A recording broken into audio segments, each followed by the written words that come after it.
Just wanted to start off by thanking Heidi and Shawn for agreeing to put together this presentation for us today. Heidi, as most of you know, is the director of the SJC's Standing Committee on Lawyer Wellbeing, and Shawn is a psychologist and clinician with Lawyers Concerned for Lawyers. They're always very busy people, but I can imagine they've gotten that much busier since the final report on lawyer well-being in Massachusetts was issued on February 1st. So on behalf of the Massachusetts Family and Probate American Inn of Court, I just wanted to thank you guys for taking the time to do this for us. And I wanted to thank Denise Squilante, who's the chair of our Inn's Lawyer Wellbeing Committee, for reaching out to you guys and putting this together as well. And with that, I will let you guys get started. Great. Thank you. Thanks, All right. Adam. So I think what we'd like to do is we are recording right now so that anyone who is unable to attend today will be able to view at least the presentation part of this. So our hope is that we could present to you, and that what we will do is we will stop the recording so that we might have a discussion with you and get your reactions and feedback and comments on the data, because that's important. So so starting off here, just a bit about the two of us. We won't say too much about us, but Shawn and I have worked together for a number of years. I was previously at Lawyers Concerned for Lawyers, and so it's great to be back on stage with Shawn, as always. As always. As always. And so I am, as Adam said, the director of the SJC Standing Committee on Lawyer Wellbeing. I will talk more about that in a moment. I also do some work with the Institute for Wellbeing in Law, which is a new 501c3 organization that is a national organization leading this movement towards well-being in the law. And I also am a volunteer director on the National Alliance on Mental Illness in Massachusetts. So I do a lot of work in the mental health and well-being fields. Shawn, over to you. Thank you, Heidi. And as Adam said, I'm Shawn Healy. I'm a clinical psychologist with Lawyers Concerned for Lawyers. I'm also on the MBA's Lawyer Wellbeing Committee, as well as the SJC's Standing Advisory Committee on Professionalism. And I get to do a whole bunch of different things, which is one of the reasons why I like my job so much. I get to do presentations like this with Heidi and talk to a variety of lawyers and law students and judges and legal professionals in Massachusetts about their well-being. And as we will do today, we'll talk about the study, but we'll also talk about or give you some practical suggestions for tips on how to use this data, and hopefully have a great discussion afterwards, hearing from you and talking about ideas that you might have about using this data to make changes to the legal community and how it impacts your well-being. So thank you. Thanks, Shawn. So every time I give a presentation, I always hesitate to give the negative spin on things. And so, as Shawn and I always like to do, we always like to sort of start down low and by the end kind of bring you back up here. So we're going to start down low with some of the stuff that's pretty distressing, but I think is really important for us to understand about the profession in order for us to make changes. So with that, I don't know if folks saw this, but this was the headline of a recent article in the Washington Post, January 6, 2023, that gained some attention. And this was the title, "The Happiest, Least Stressful, Most Meaningful Jobs in America." And as you might guess, it is not being a lawyer. In fact, this analysis, which was conducted by the Washington Post on data from the US Bureau of Labor Statistics, found that the most stressful occupation is being a lawyer. And so, of course, this article was then followed by this one. Want to be happy? Then don't be a lawyer, okay? And no, not everyone is miserable practicing law, okay? But as you're gonna learn today, even here in Massachusetts, there is reason for concern and reason we need more attention on the importance of well-being in this profession, and to talk about what we will do to make changes to support well-being and reduce burnout.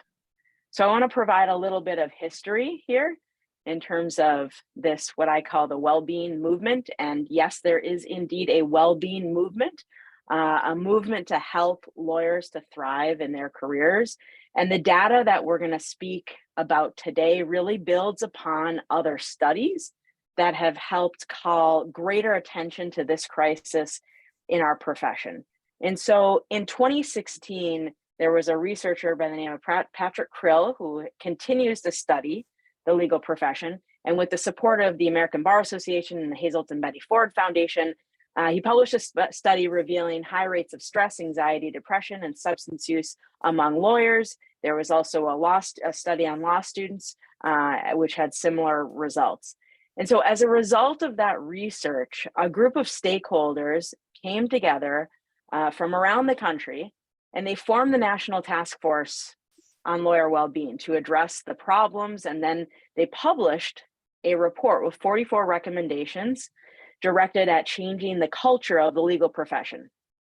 And thereafter, the Conference of Chief Justices passed a resolution that urged all states to review and consider the report's recommendation, including establishing task forces in all states. And so in 2018, under the late Chief Justice Gantz, Massachusetts SJC established a steering committee on lawyer well-being to explore the state of lawyer well-being in the Commonwealth and to improve the working lives of lawyers in whatever setting or area of law they practice, and that they should consider the serious concerns that were documented by the National Task Force. And so in 2019, the steering committee then published a report. And this report, if you haven't seen it, I would recommend that you take a look at it. It has a number of recommendations for all different legal sectors. And so as part of that, there was a recommendation that the SJC form a standing committee, a permanent standing committee, which they did in 2020. And that committee and the work that I do is to implement those recommendations. And those recommendations are everything from macro level, culture changes, organization changes, to sort of micro level individual changes as well. And then in addition, the Institute for Wellbeing in Law was formed just more recently, which is a national organization that we work closely with. So we are fortunate to be among a number of states that have created a task force or taken some other steps to address well-being on a statewide level. And so just going back to what I had mentioned, the report, this is the title, the table of contents for the SJC's Steering Committee on Lawyer Wellbeing report that was published in 2019. And so you can see there are recommendations for every aspect of the legal profession in Massachusetts. And what we do as a committee in collaboration with partners and service providers and stakeholders such as organizations, bar associations, and Lawyers Concerned for Lawyers is try to address these and implement the recommendations in the report. We are working on tracking and evaluating the progress. And we know that we have started to work on many of them. And some of them we're going to require multi-year complex undertakings. Some are going to continue and sort of evolve throughout the years. And so as part of this effort, as part of these recommendations, one of the recommendations was to collect data to help define programs and services and solutions. And so that led to the collaboration between the SJC committee, Lawyers Concerned for Lawyers, and other stakeholders to conduct a statewide survey assessing lawyer well-being. And so that kind of brings us here today to report on those findings. And so this study was actually conducted by an independent research organization, NORC, at the University of Chicago, which is a reputable research entity. They do a lot of research in the healthcare space. They've done research for Blue Cross Blue Shield. They have a team in Massachusetts, and so they conducted this rigorous study. So just a little bit of background information in terms of the data and what the study looks at. So what they did first was they conducted a literature review, and they convened focus groups. And it's very possible that some of you may have participated in those focus groups. And the idea was to take that information to then develop this survey that would be provided to all lawyers in Massachusetts. And so these were the research questions that were developed and this was again based on literature review, the 2019 report, stakeholder input, and these focus groups. And so these were some of the questions that the researchers wanted to uncover, which is one, what was the current state of well-being among Massachusetts lawyers? How does this vary by different demographics? So like race, ethnicity, gender, different employment characteristics, like the type of practice, how big your organization is, and different work experiences, which we'll talk about. And then what are the barriers and facilitators for Massachusetts to seek or receive mental health or substance use care? And then finally, this was touched upon, but this is really for future studies, which is what public, community, and workplace policies and programs need to be recommended to improve Massachusetts lawyers' well-being. So there was some of that was addressed in the report. And so just so you have a sense of the methodology, which I think is important, because I think it's important for us to feel confident in this data and that it represents Massachusetts lawyers. They fielded this survey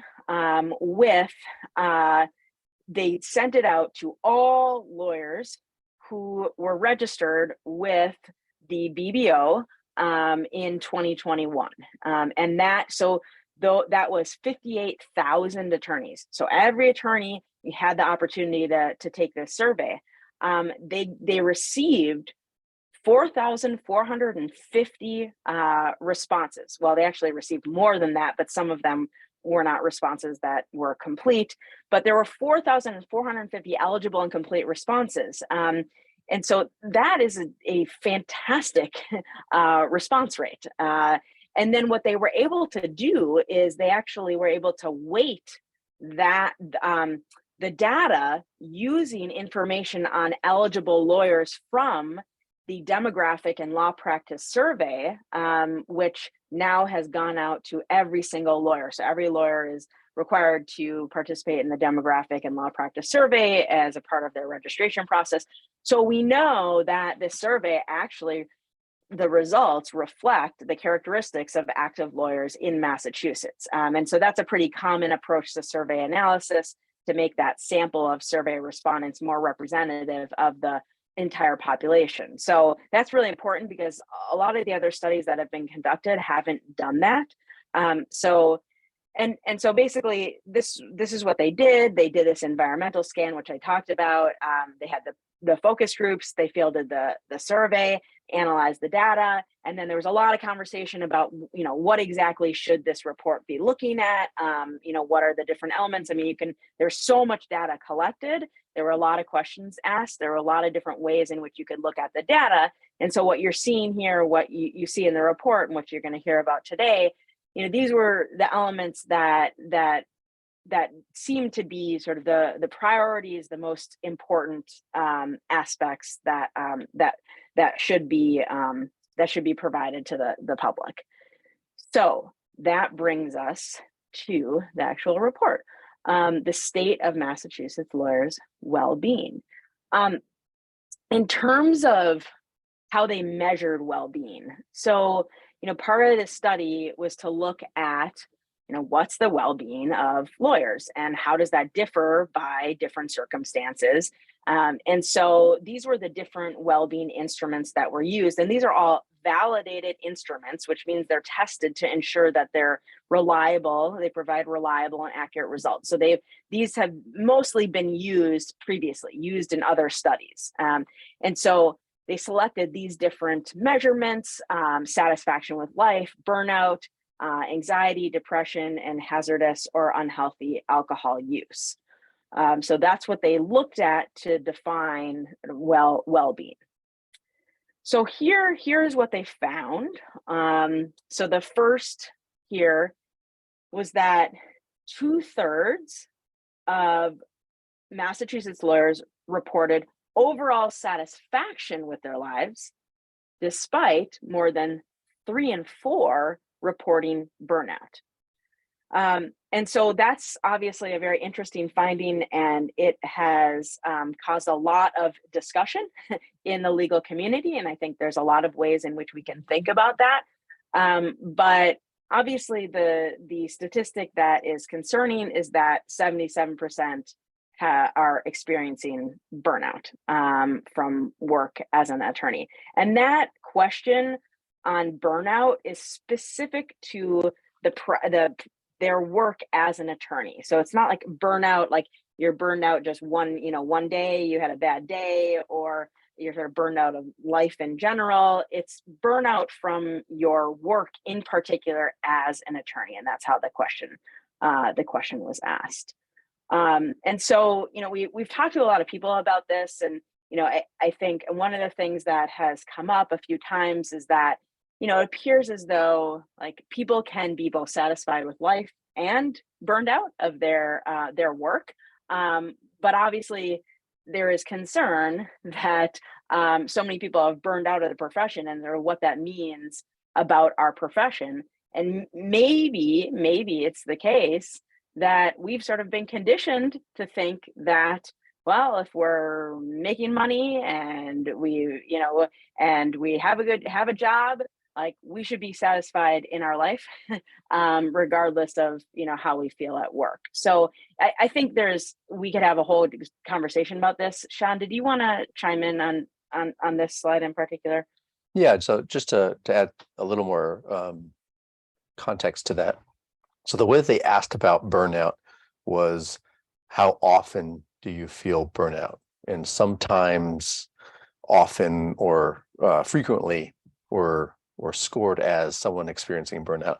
So the way that the questions were worded, one could say, sometimes I feel burnt out with my work. And then compared to my satisfaction in life, well, maybe overall my satisfaction is good. I have satisfaction in life, but I recognize that sometimes, frequently, or often I'm feeling burnt out at work. So both can be true at the same time, right? We can struggle yet still have satisfaction overall. The other thing that it might indicate is that perhaps there's a shift in how lawyers see themselves as lawyers. So when you see yourself as more than your profession, then if one area of your life, your profession, is stressful, you can look to other areas of your life for satisfaction and meaning and growth and things like that. So that might be a function of how the questions were asked. It might be also a function of how people are looking, where they're looking for meaning and satisfaction in life. Perhaps they're looking for in areas in addition to their profession, which would be a more well-rounded approach. So that's potentially encouraging. Yeah. Great. Thank you, Shawn. All right. So I'm going to move to talk more about general results. One of the things the study did was to look at Massachusetts population of lawyers as compared to other lawyers and also as compared to the general population. And what it found was that Massachusetts attorneys reported higher rates of anxiety and depression than lawyers in California and DC, and also the general population. Now, we should note that actually, I believe the general population, this study was conducted in 2020, so pre-pandemic. So the results could be skewed a bit, but it's consistent with other studies on lawyers, if not worse than other studies. Yeah, Shawn, the do you same. wanna say anything? The same for the depression comparison there. At the general population, that number is pre-pandemic, and so I think a lot of these measures, the stats have changed since the pandemic started. And so I would expect the general population's numbers of depression to be significantly higher than that based on the effect of the pandemic. But just as a general comparison across groups, it's not surprising that lawyers have higher levels of anxiety and depression than the general population. We've kind of known that for a while. But it's always good to sort of have that direct comparison to the extent that it's possible. So I mentioned that some of this study looked at differences in demographics. And so this is one result that they found, which was higher rates of burnout, depression, and anxiety, as well as lower rates of satisfaction with life among lawyers who identify as female, non-heterosexual, or with a disability. And so obviously this is also concerning, and sort of, and I'm going to show another slide here related to demographics, race and ethnicity. So that it found that Black and African American and Hispanic or Latino lawyers reported higher burnout. Black and African American lawyers reported lower satisfaction with life. And so, you know, again, sort of looking at our demographic data in Massachusetts, and I'm going to pull up a slide here. So this is from the most recent report on the demographics of the legal profession in Massachusetts. And I know it's a little bit small. We do have it on our website. But this is sort of data on race, ethnicity, gender, sexual orientation, and disability in the Massachusetts lawyer population. And as you can see here, there are lawyers who identify as female, Asian, Black, or African American, Hispanic, Latino, American Indian, Alaska Native, having a disability, underrepresented as compared to the general Massachusetts population. So, you know, if we think about that, and then we look at this data that's showing that these same folks from these marginalized groups also have sort of worse well-being, you know, that that needs to sort of impact sort of how we think about how we can increase the diversity of our profession and how we can support these marginalized groups of attorneys so that they will stay in the profession and not burn out. So, so I think this is important data to see. And then they also looked at sort of well-being as compared to physical health, and found that there are higher rates of burnout, depression, anxiety, as well as lower rates of satisfaction with life among lawyers who self-reported fair to poor health, diet, and physical activity. And so when we think about sort of individual actions that people can take as a protective factor in their well-being, are things like having better diet, being more active, exercising. And so those are some of the individual actions. Shawn, do you want to say something about this? Because you are the guru, the sleep guru here. If anyone's seen, Shawn did a great presentation on the importance of sleep it is posted on the LCL website for folks to see. Thanks, Heidi. Yes, I love talking about sleep, partially because I don't get enough sleep, and so it's a topic that's near and dear to my heart. Yeah, so a lot of the sort of activities that fill us up, that restore us, and give us what we need to handle the stress in our life. It's not rocket science. It's pretty basic stuff like, good diet, physical activity, good sleep. And one of the things that comes up most often when I talk to people is how their sleep is less than ideal. And partially that's because we don't value these basic things the way that we should. What often happens, particularly for busy lawyers, is that we feel like, or lawyers feel like, they don't have enough time in the day to do all the work that's necessary. And so there's this scarcity mindset around time. It's like, I don't have enough time, and time is really important. And what often happens is when we have a scarcity mindset around something that's important to us, that affects how our brains make decisions. And we will literally start making decisions that don't make much sense objectively, but we're really motivated to increase this thing that we find scarce.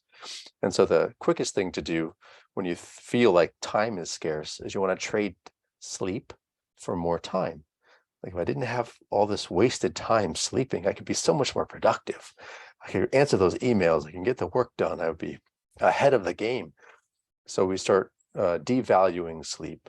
And we do this across the board with other things that are just healthy for us, right? We put our own health on the back burner, right? I don't have time to work out, I'm too busy. I don't have time to eat healthy, I'm too busy. I don't have time to sleep as much as I need to, I'm too busy. And so the sort of bargain that we try to make is, if I could just get caught up on work, if I could just spend more time doing the busy stuff, that'll manage my stress. And then once I'm less stressed, then I'll have time to do those other things. And it's really the opposite, right? When we get good sleep, when we take care of our physical needs through good diet, physical activity, we actually have the resources, the internal resources that we need to deal with the stresses in a much better way. We're much more resilient. And so it really takes intention and sort of fighting against that scarcity mindset, which is easier said than done. In the same way that I talk about sleep, like, just improve your sleep and there's all these great effects from better sleep. And yet that's still something that I am pursuing, better sleep. So it's sort of like that. Yeah, this is simple stuff, but it's hard to implement. And I think it's helpful to sort of acknowledge that even though they seem like simple solutions, they're not simple to actually implement and to maintain. Thank you, Shawn. So we definitely want to continue to share more of the data, but I just want to pause here for a minute, and just remind people that I think we all are aware that the data is not positive. It's also not surprising. And while there are people that are thriving in the profession, many are not. And many of them are from marginalized groups. And so, like I talked about before, we wonder why we can't retain certain attorneys and why we have such a lack of diversity in our profession. We can look at these, the results of this study to point to why. And so I see this as a great opportunity for the profession to really spread awareness and to start making changes. And I think, we've had a lot of questions as a result of this report saying, well, what can we do? What can we do? Right.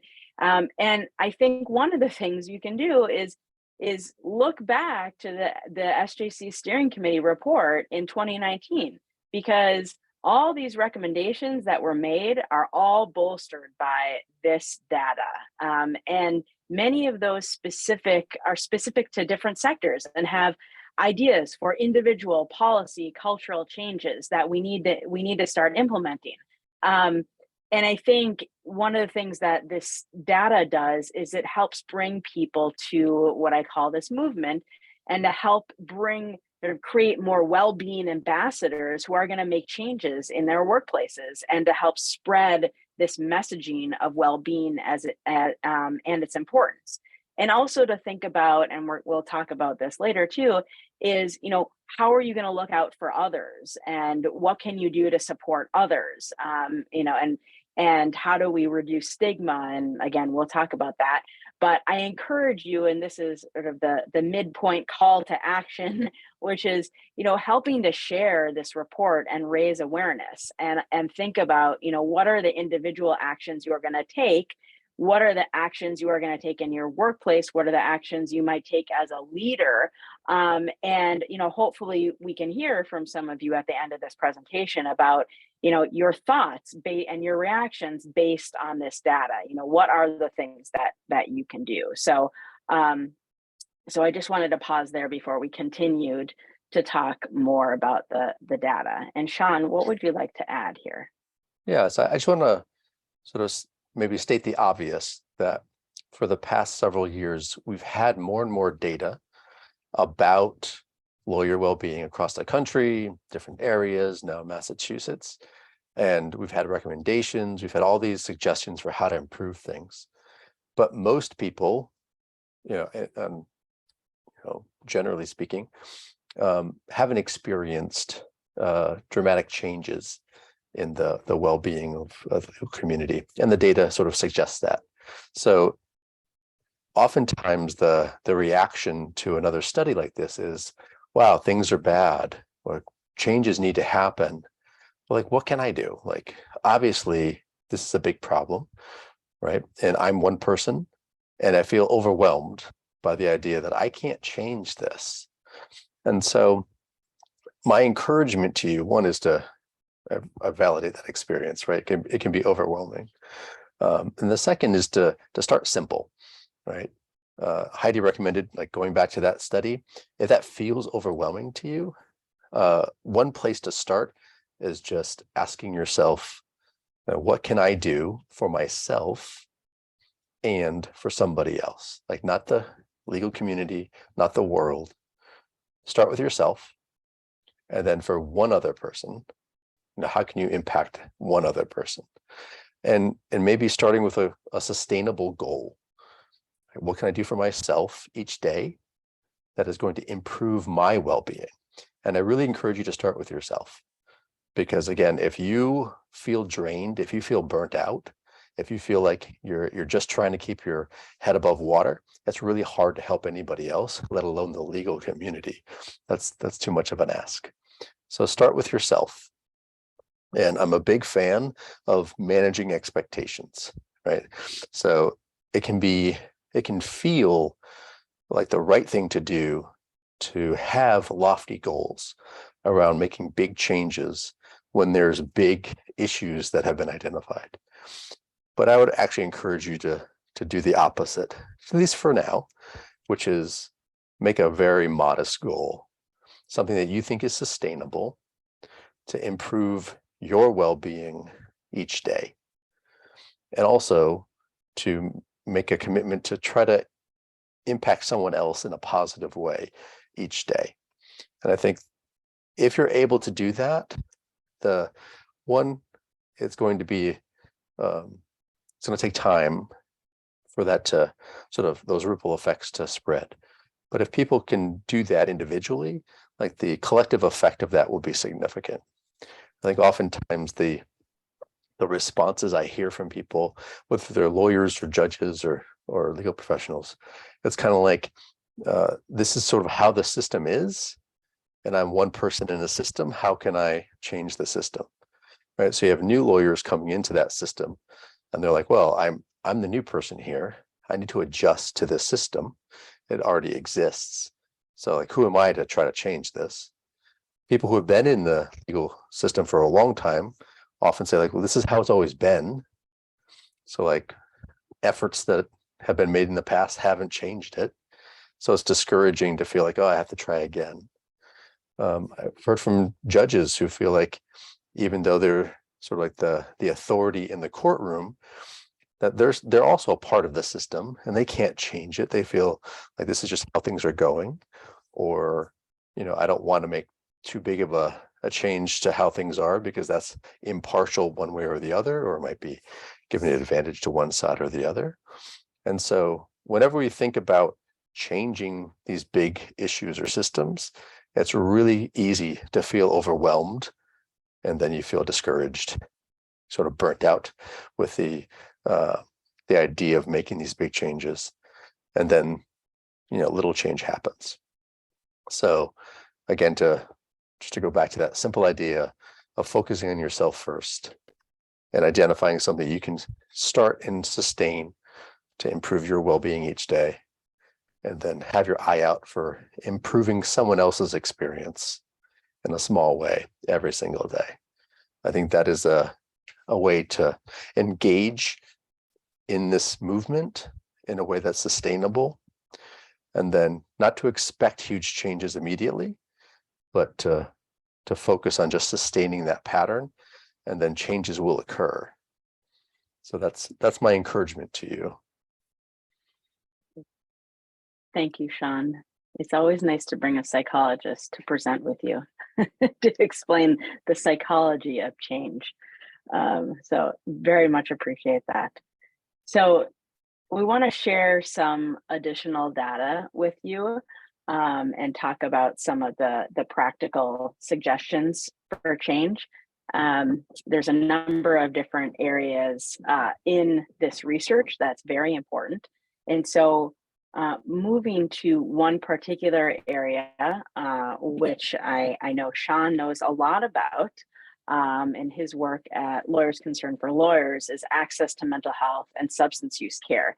And there's two findings in particular that are quite alarming. One is that almost half of the lawyers who screened for depression, anxiety, and or suicide ideation did not seek mental health care.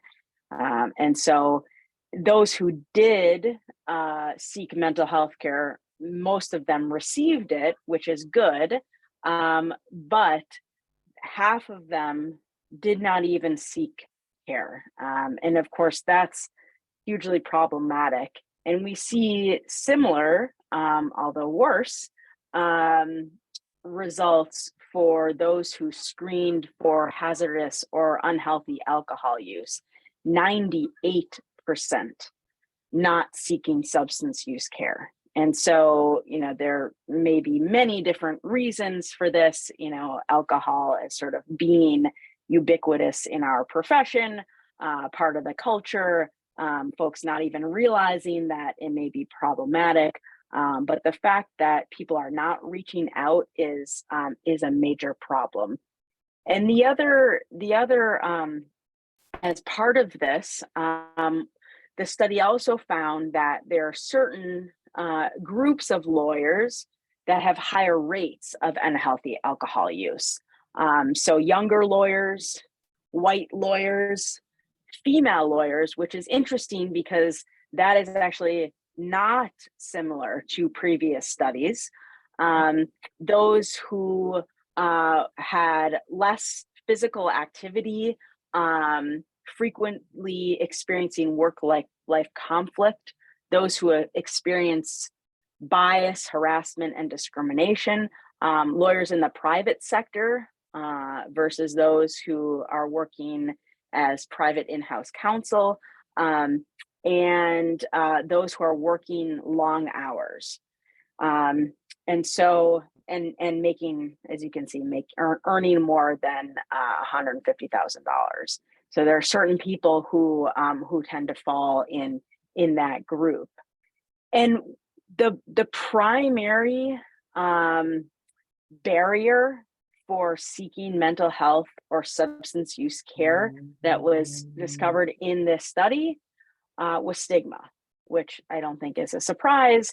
The questions they asked around stigma included the following barriers: loss of dignity, embarrassment, injury to pride, not acknowledging their own need for care, so self-denial, colleagues finding out, or family or friends finding out. And so, there continues to be, this huge issue in our profession around stigma and stigma preventing people from getting help. Shawn, do you want to comment on those before we move on? Yeah. So this is sort of near and dear to my heart because obviously, what I do as a profession is trying to encourage people to get the help that they need and the supports that they need. And so, again, this is a finding that's not surprising. It's concerning, but it's not surprising. A lot of individuals have this stigma, and it's based on a variety of things. But particular for lawyers, it seems like the stigma is higher. The encouraging part of this, I guess, in terms of from the ground level of providing support to the legal profession in Massachusetts, is that we're seeing more younger lawyers and law students seek help proactively. So instead of waiting until a crisis point, we're seeing more people access services as a preventative measure, just to get familiar with resources. So that's encouraging that perhaps the stigma is decreasing with new generations as mental health care is more open and mainstreamed and normalized. Obviously, there's still a big issue with stigma among lawyers and law students and judges, and we need to do what we can to try to address that.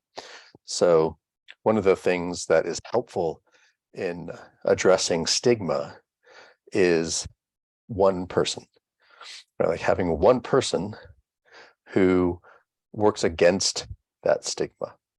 And so that could be like you having an ally, you knowing that someone else struggled and got help, or someone else being an example of how to fight against that stigma.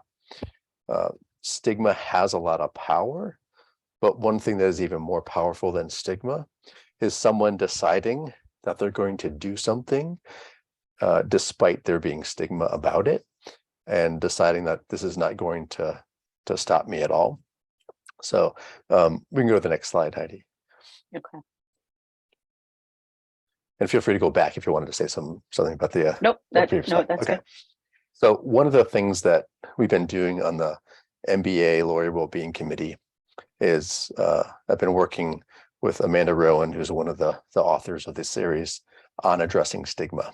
And so we've been publishing people's stories about their experiences, their struggles, their stories of resilience, how they got help, how they sort of worked through something that often has a stigma attached to it. And it's been really powerful to have people share their stories, right? Not anonymously, like to be open about, this is what my experience was, this is how I addressed it, this is how I got supports or help, or this is how I grew from it. And to sort of put that out there. These are published in Mass Lawyers Weekly and also shared in different publications. And so it's been a really encouraging thing that I've been able to be a part of. Because as a psychologist, I can be talking to numerous people about the importance of getting help and addressing issues and fighting stigma. And although that's important, I think one of the things that I can't do is say, hey, I'm a lawyer, this is my experience, this is what I did. Right? People hear a psychologist saying that and be like, yeah, you're a psychologist. You've drank the Kool-Aid. Obviously, you're in that camp of, getting help for yourself, but I'm a lawyer. So when lawyers do it, when lawyers say, this is what I've done, this is my experience, this is how I got help, there's so much power in that. And I've heard so many positive reactions from all of these articles about people sharing their stories. It like fills me with hope for how that sort of umbrella of stigma can start to be eroded over time. And so we make this pitch to numerous people. If you yourselves feel like you want to be part of this series, I highly encourage you to do that. Reach out to me. We can talk about how you can share your story. But it's really powerful when somebody sees somebody who they respect, someone who is sharing their story, and not like a story of woe, but a story of like struggle and resilience. It gives people hope. And it like directly fights against that idea that, oh, I can't ask for help because all this negative stuff will happen. When someone else is the example of like, hey, yeah, let me tell you about what I went through, how I made it through, and how I'm a stronger person as a result. So, all to say, like, telling more stories. So for you individually, for all of you, even if you don't want to write an article for this series, just be thinking about how you can be a role model to others around you by like sharing your story about what struggles you've been through, what has worked in terms of asking for support or help, and how you've developed resilience as a result of that. Right, the people around you will remember that, particularly if they like you, if they have high regard for you. Like anything that you can share about how you've made it through something is going to have a long-lasting impact on those around you. And there are resources available. You want to talk about the services that you provide at Lawyers Concerned for Lawyers? Sure. Yeah, so if you're not familiar, Lawyers Concerned for Lawyers is a lawyer's assistance program. We are the best. No, we are, but so Massachusetts's lawyer's assistance program is sort of like a model for the country. We have a variety of services. So first and foremost, we're free. We're funded through a portion of your bar dues. So we don't charge for any of our services. We're also confidential, right? So sort of directly addressing that issue of cost being a barrier and stigma. Our services are confidential. You can talk to any of us, and it's protected. The way that we started 40 some odd years ago was a group of lawyers in recovery helping other lawyers get into recovery. And back then it looked very different. There was some kidnapping involved and like bringing people to rehab, but we don't do that anymore. Apparently there's laws against it. But over the years, we have grown into a multidisciplinary organization. So we still have recovery services, and those are primarily peer-led groups for people in recovery or interested in being in recovery. We also have law office management assistants. That's the LOMAP program. So that's for people who are wanting the practical support and knowledge and advice about starting a practice, running a practice, closing a practice. Right. Oftentimes those elements can add a lot of stress, right, and can contribute to burnout and a lack of well-being. So we offer that support. We also offer clinical supports. So myself and the other clinicians, we meet with people one-on-one. We do programs, presentations, we do groups. So we do a variety of things. At the very least, if you have not checked out our website, I encourage you to do so, just to be aware of us as a resource for you and to remind you that you're paying for us anyway. So if you never take advantage of anything that we do, you're really wasting your money, and that's irresponsible. So please be responsible with the money you're spending and use us as a resource, because this is what we're here for. All right. Yeah. So speaking of resources related to well-being and healthcare, health insurance obviously is important for both physical and mental health. And one of the things that was reported and recommended in the 2019 steering committee report of the SJC was to address some of the financial concerns for small firms, one of which is access to health insurance. And so one of the programs that we recently launched as a partnership with the Health Connector, Massachusetts Health Connector for Business, is a small business health insurance program. And so if folks here have a small firm, if you have one employee, you are eligible for this insurance program, which provides a number of different benefits and tax rebates. So something worth looking into. And we've been trying to go around and provide information about this program. But of course, definitely very much connected to to well-being and having health insurance and providing health insurance for your employees, so they can access services as well. All right, so moving on to another very important aspect of this report, which I think has a lot of practical implications for our practices, which is the role of the supportive work environment. And so what the study looked at were different factors related to what makes up a supportive work environment. And so that includes being treated with kindness and respect, having a positive supervisor relationship, having supportive colleagues, having schedule flexibility, time to recharge, access to mentorship, and opportunities for promotion. And so the study asked about all of those factors and found where lawyers are primarily finding some support. And it found that over 3/4 of lawyers report being treated with kindness and respect or have a positive supervisor relationship. And over 2/3 of lawyers had supportive colleagues and schedule flexibility. Only half of lawyers had time to recharge or access to mentorship, and fewer than half had opportunities for promotion. Now, the study also looked at those supportive work environment factors related to well-being outcomes.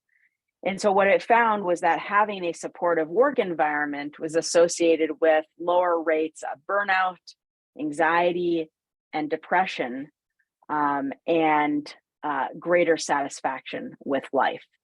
And so this is important in terms of thinking about, what sort of solutions can workplaces provide. And so looking at those supportive work environment factors. So the study also looked at some of these different workplace characteristics by firm type. And so they found that lawyers in solo practice versus practices with 2 or more lawyers were less likely to report being treated with kindness or respect by colleagues, or having supportive colleagues, or having access to mentorship. Lawyers who work as private in-house counsel or public sector were more likely to report having time to recharge, but less likely to report having access to mentorship. Lawyers working in law firms reported more opportunities for promotion and access to mentorship, but less time to recharge. And then this one you can see at the bottom here, lawyers who work 45 hours or more per week were less likely to report being treated with kindness and respect, have supportive colleagues, schedule flexibility, or time to recharge, but they were likely to report opportunities for promotion. And so that sort of begs the question, how are we sort of incentivizing people, and what are we supporting in the profession? So that is another interesting finding. And then also in terms of looking at different groups and the type of support that they had in their environments. And of course, you can see here across the board in terms of marginalized groups, all identify, report having less schedule flexibility, time to recharge, opportunities for promotion, supportive colleagues. You can see across the board, sort of not great supportive work environments.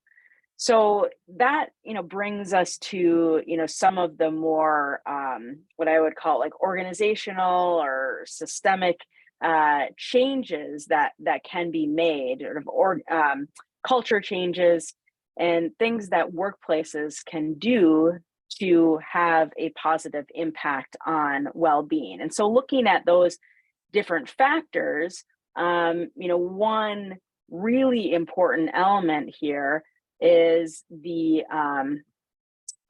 management training and supervisor training, and the impact that managers, leaders have on the people that they manage, and also their own well-being. And so oftentimes in our profession, we get into a role and we work as an attorney.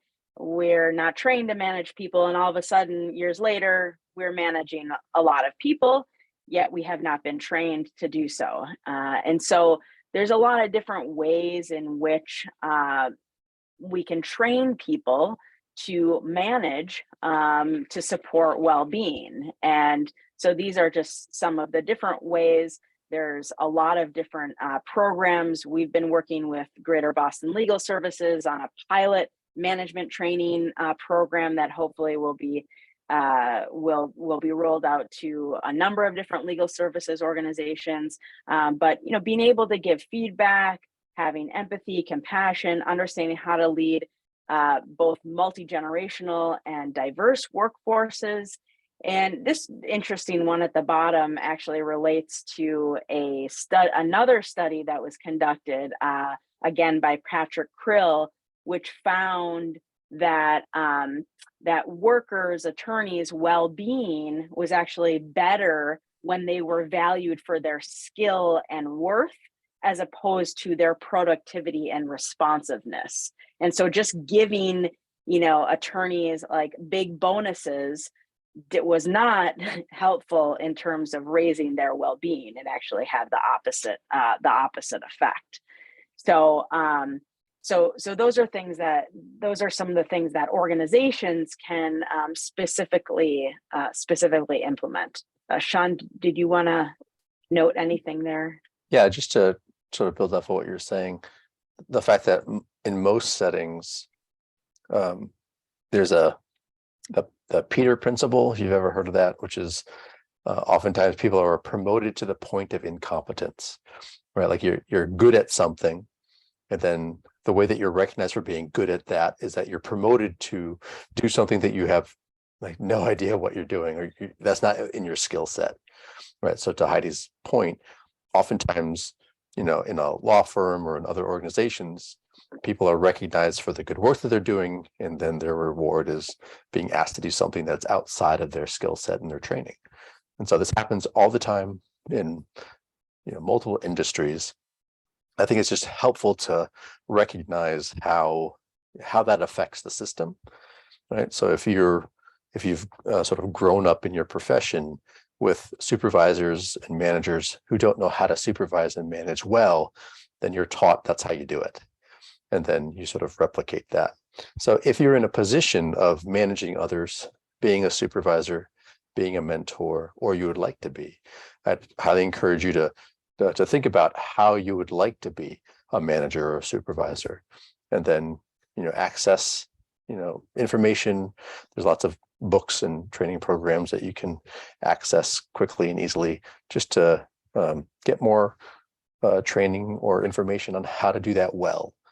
Because the model that is often used is kind of like, yeah, I'll promote you and let's hope it goes well. But obviously there's other ways of doing it. And there's whole industries on how to train managers. So I'd encourage you to take advantage of those resources. And a couple of other points here, and these were things that were also recommended by the 2019 SJC Steering Committee report, which was the importance of mentorship, and how mentorship is related to well-being, and can help particularly new attorneys in increasing confidence and inspiring them, providing different supports, in addition to sort of being able to address difficult situations and conflicts that they might have, helping attorneys have a growth mindset. So learning from mistakes that you might make, that we all make, right? And so having a mentor, regardless of where you are in practice, is important. And so it's part of the work that the SJC Standing Committee has been working on, which is launching a statewide mentorship program to allow anyone in the state to have access to mentorship. So if you are interested in learning more, feel free to go to our website. And then I'm going to quickly just then we'll move on to more data. But this, the workplace factor, supportive workplace factor around flexibility, and this is an issue that that arose previously. The SRC Standing Committee actually put out a statement around workplace flexibility and the importance of it,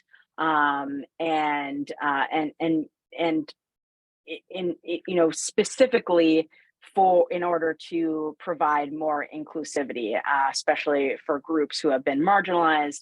But flexibility sort of gives people the ability to have a little bit more autonomy to sort of deal with what they need to deal with in their lives. And that's one of the ways we can kind of think a little bit differently about the traditional structure of the legal profession and make those changes. And so we know, and this has been studied outside of this particular study, but having flexible work arrangements impacts well-being in a very positive way. So thinking about how you might be able to do that in your workplace, but also not providing a situation where you're going to give one person this flexible arrangement and then sort of evaluate them differently because they have that arrangement versus the person who comes in every single day and puts in that face time, sort of making sure that there's equity there. Shawn, do you want to comment on those last two slides before I move on? Yeah, so just to that point around flexibility, and speaking personally, prior to the pandemic, like I don't consider myself to be someone who is, inflexible or not open to change and other possibilities. But in terms of, working a hybrid model or working remotely prior to the pandemic, that to me always felt like, oh, that's not possible for me, right? Like it wouldn't work out. I couldn't see how the work that I do would fit with that model. Or my life at home, I don't see how that would sort of, be put together. Anyway, so one of the benefits of a pandemic is that you're forced to try something that you might have thought, oh, this isn't going to work. And there's lots of examples of this, but I'll just sort of summarize that. I was surprised at how many things worked out really well that I thought wouldn't work out at all once I started them. So working remotely, doing groups remotely, having a hybrid model, starting to think differently about how work can be done has been very eye-opening to me. And obviously it sort of fits with this data that, having more flexibility, what that really goes to is putting or feeling more control over something that's important to you. And that's at the heart of our well-being, right? When we feel like we have control over something that's important to us, we feel more resilience, right? We're able to manage stress better, right? We feel more in control. And so it's not that you have to be in control of everything, but the more autonomy you have, the more autonomy you can give others, that will help manage your stress. And that's not to say that you have to abandon things that you like, right? But my encouragement, at least to you, is to be open to doing things differently that might work better for others, and actually might work better for you too. I've been very surprised at how remote work has worked out for me when in the past I've thought that's not for me. So be open to that would be my recommendation. The other thing about mentorship and supervisors is, I'm forgetting the reference, but there's been a recent study on turnover, and the piece of data that jumped out to me was, in order for an employee with a good relationship with their supervisor, in order for them to be enticed away to leave that firm and go somewhere else, it takes an average of 20% increase in their salary to pull them away from a supportive supervisor. So just practically speaking, if you have people that you supervise, it makes good business sense to have a supportive relationship, because that directly goes to retention, talent retention, and a healthier work environment. All right. So this is the final piece here, which may possibly be the most important piece for this group in particular. And then we'd like to open it up for comments, questions, discussion. And this is the part of the report that looked at negative professional experiences, bias, harassment, discrimination, and vicarious trauma. And what it found was that over a quarter of all the lawyers who participated in the survey reported experiencing bias, harassment, or discrimination in the legal profession. 2/3 reported experiencing vicarious trauma from their legal work. And those who experience bias, harassment, and discrimination and experiencing vicarious trauma were, of course, more likely to report burnout, depression, anxiety, and less likely to report satisfaction with life, which I think is not surprising. Now, there are certain groups who had higher rates of experiencing bias, harassment, discrimination, and vicarious trauma.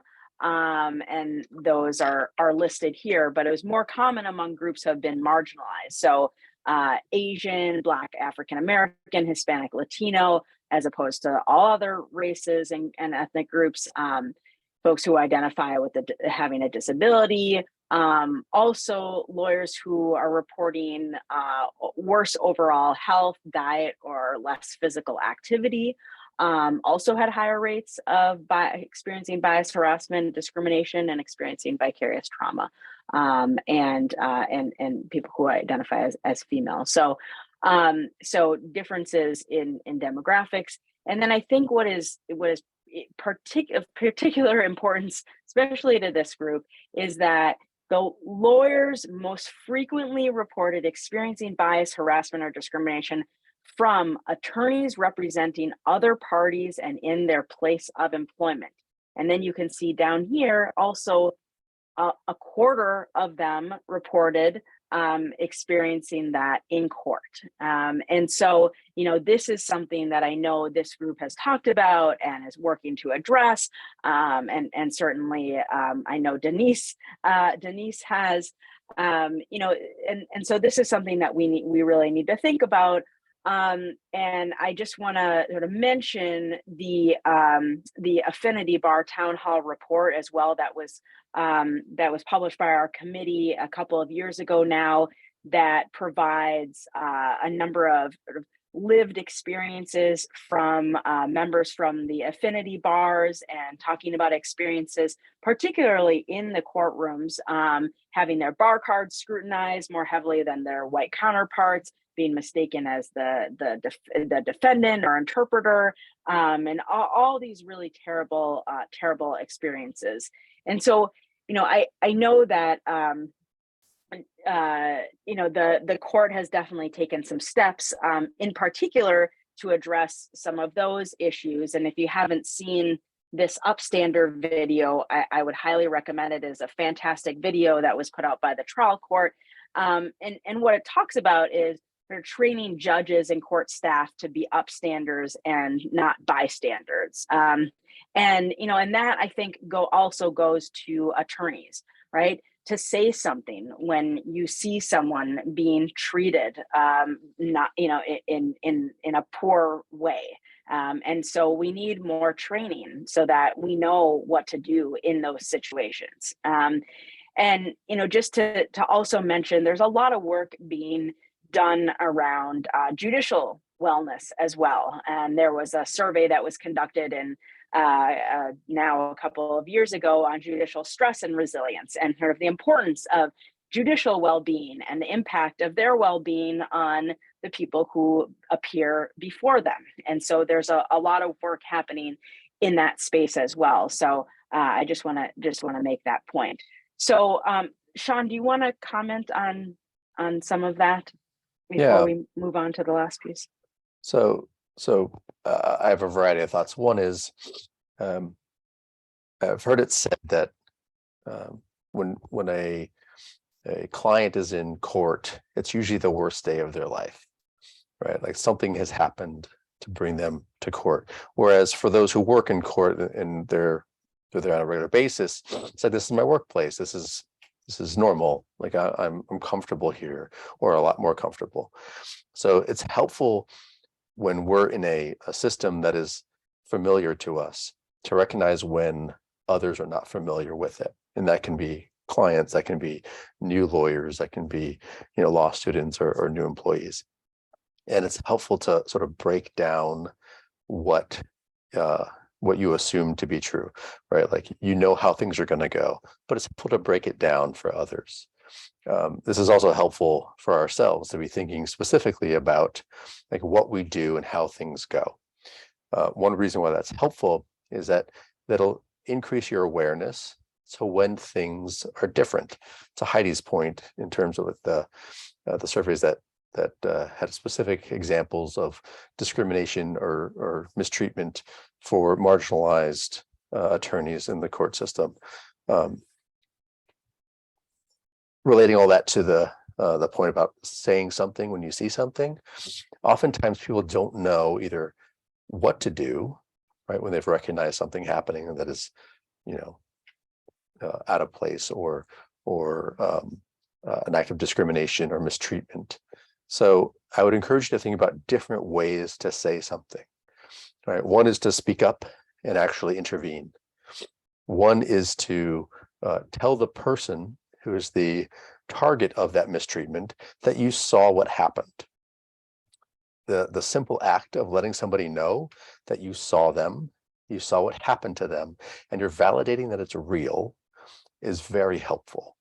Right. Oftentimes people who are experiencing discrimination or mistreatment, if nobody else says anything or does anything, it's really easy for them to question, like, am I misreading this? Right? Am I being too sensitive?